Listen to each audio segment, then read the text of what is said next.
Louisiana Beer Review Special Edition. Samuel Adams Oktoberfest beer. I don't know when it was introduced, but it was sometime after 1985. My first written review was on November 21st, 2010, and I ended it by saying, overall, it is a delicious lager. Certified Kosher. This beer is 5.3% alcohol at 16 international bitterness units. The malts are two-row. They're, standard two-row pale malt blend. Munich 10, Samuel Adams Oktoberfest malt, and Caramel 60. The hops are Tettnanger, and Hallertau Mittelfrüh. Yeah, sorry about the noise back there. They're putting pilings down to pour a foundation for this new and big hospital that they're building right back there on US Highway 61, northbound.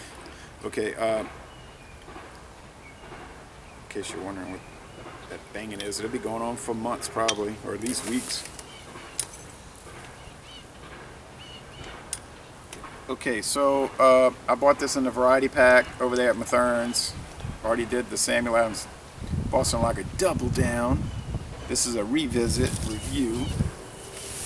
Thick, bone-colored head. A clear, bubbly, amber appearance. Whoa, that's a pretty looking beer, isn't it? Yeah, that's a Guinness extra stout dimpled mug, but it's more appropriate, in my opinion, for an Oktoberfest beer. Okay, look, a lot of people have told me, well, a good number of people have told me with comments, I don't like those kind of beers, these Martins. They just don't like them. Now, I think, from recollection, this one will be milder, okay, than, say, your Polaner or your Hacker Shore, those European Oktoberfest beers, maybe even more milder than Beck's, because those have like that kind of thick, syrupy, overly sweet thing, which I like, but a lot of people don't. The American versions, like your Abita Oktoberfest, your Shiner, your Samuel Adams,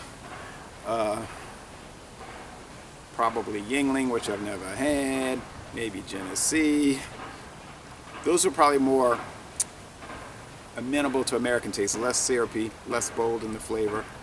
You might say, you're trying to say they're a duller type beer. Yeah, you could say that.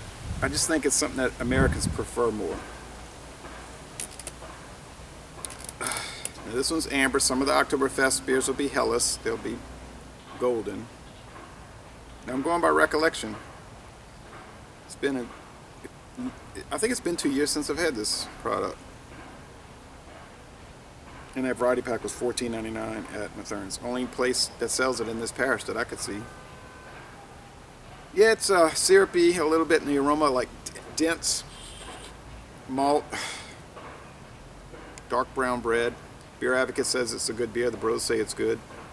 Rate beer saying 54 out of 100. Not too good. 92 out of 100 in the style, though, meaning we don't like the style. One time I had it, it tasted salty. I didn't know what was going on with that one year. It was like 2013 maybe.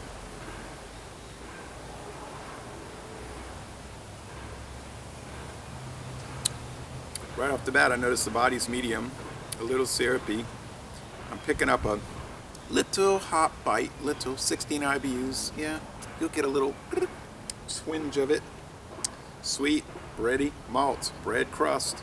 If you're not into that sweet syrupy bread crust, you may not like it, but it's milder than the Polaner and the Weihenstephaner. Yeah, they have that at Mathern's. And those others. I prefer the European ones, but I think most people prefer more like this style. The finish is pretty crisp, it's easygoing, it's refreshing, and it's nice. It's pretty high calories though for these, 187 calories. This will put on the pounds. Now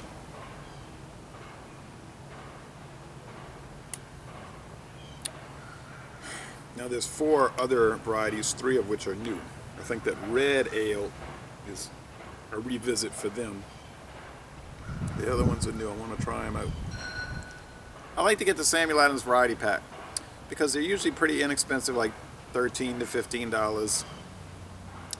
Yeah, you get the Old Samuel Adams Boston Lager every time. But anyway, I like that beer. I wish they put the Samuel Adams Boston Ale in there.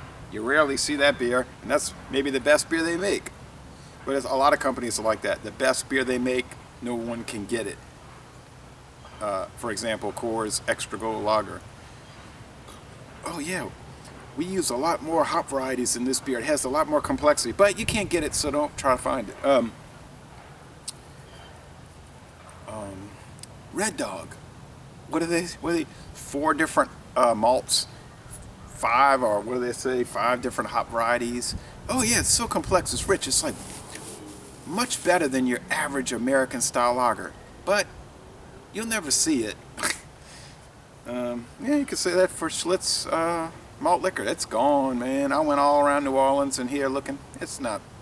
It's out of this parish. It's out of this region. It's gone. 6 hop varieties. A number of malts. Noticeably better than your average malt liquor extra strong lager. But then you can't find it, so why even look?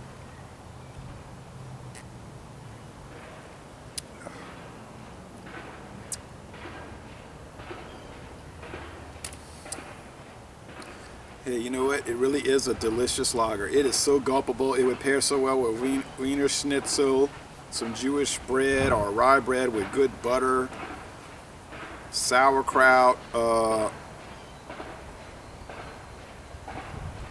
yeah, like Polish sausage with on a bun with sauerkraut and the Creole mustard. Oh yeah. Or spare ribs with a lot of black pepper. Boston baked beans. Yeah. Don't put too many onions. I didn't put too many onions. Paul? How many? 3 onions. 3 small onions. You can never get me mad about onions. Alright. 3 onions. Dynamite. It's not superb. It's not like the greatest thing. You gotta take this in context. But for what it is, mass-produced, kind of ordinary Oktoberfest lager. It's really good, and I would recommend trying all of the ones I named. Leinenkugel's Oktoberfest is probably the least of the bunch, really. If you watch my video, I wasn't bragging on it too much. I was pretty disappointed. But I'll give this.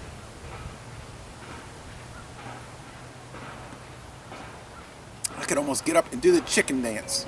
I will give this an A-. It's at the lower end of excellent, but hey, it's still excellent. And y'all come on down to New Orleans.